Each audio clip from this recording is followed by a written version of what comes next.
Hello, Marvelites! You're watching Marvel's Pull List, and I'm Ryan, aka Agent M. And I'm Tucker Marcus. And every week we read every single Marvel comic that comes out. We pick a bunch of them, we pick a topic, we tell you why you gotta check them out. And it's a new year. Tucker, what are we talking about? We're talking about new books. New year, new books. They're all brand new number ones, bringing great stuff to start out 2020. And we're starting with Thor number 1. Donny Cates joins the God of Thunder for a brand new Thor story. Nick Klein is where this all begins for me, right alongside Donny. His art is absolutely stunning. Yeah. The bar is being set so high right at the top of the year. The way that he draws this character, the way that he fills out the world, the way that you can feel the hammer flying through the air, it is unbelievable. Donny has really enormous plans for this character. And honestly, it all starts here. I couldn't be more excited about it, and this is a dynamite first issue. Yeah, and Thor in this book is such a mean son of a gun, and he has a cool throne. Yeah, it's gnarly. Yeah. I also like Tarot number 1. It's an Avengers Defenders story, and it's super cool because it's a little bit of a throwback.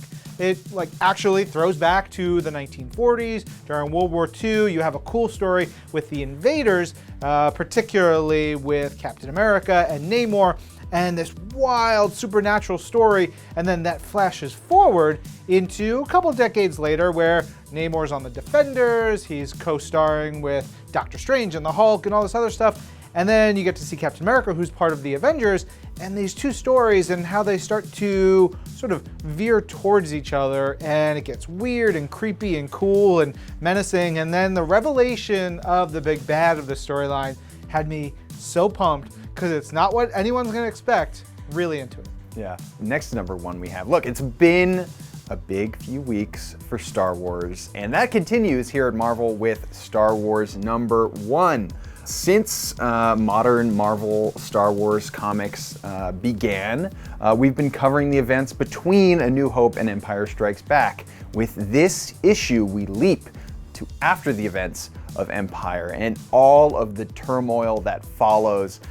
It is so cool to see Charles Soule, the book's writer, get inside the mind of Luke Skywalker and see how he's reacting to everything that went on, to see how Leia reacts, to see how Lando joins the crew for the first time, which is really cool. And then to see how Jesus Saiz covers it all on the art. It is gorgeous. The action is unbelievable. It really feels like Star Wars to me, which is the best thing, and it's something really hard to do, and this team does it beautifully. Another beautiful book out this week is Hawkeye FREEFALL number 1. And I remember when we announced this book here on Marvel's Pull List, it was very exciting, but it felt like so long that we were gonna have to wait, and now it's here. Great issue by Matthew Rosenberg and Otto Schmidt, and it's cool. If you like seeing a snarky, sort of underdoggy Hawkeye making quips, this is your book. It's also got Falcon, it's got Winter Soldier, it's got the Hood,